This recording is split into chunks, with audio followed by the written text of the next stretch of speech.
बरवाज़ शिरकंदासी लाहौर में PP chairman पढ़ी वसी बिलावल भुट्टो ज़रदारी सां वापारी अखबारनि जी मुलाकात थी आहे।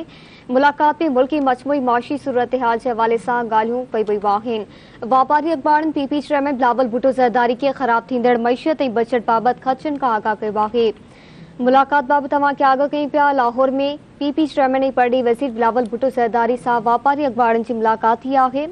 मुलाकात में मुल्की मजमूई माशी सूरत हाल के हवाले से ॻाल्हियूं कई वयूं। वापारी अखबारनि पीपी चेयरमैन बिलावल भुट्टो ज़रदारी के ख़राब थींदड़ मईशत ऐं बजट बाबत ख़दशनि खां आगाह कयो आहे।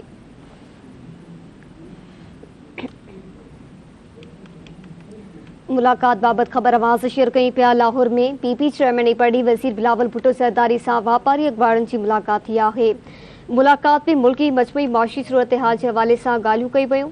वापारी अखबारनि पीपी चेयरमैन बिलावल भुट्टो ज़रदारी के ख़राब थींदड़ मईशत ऐं बजट बाबत ख़दशनि खां आगाह कयो।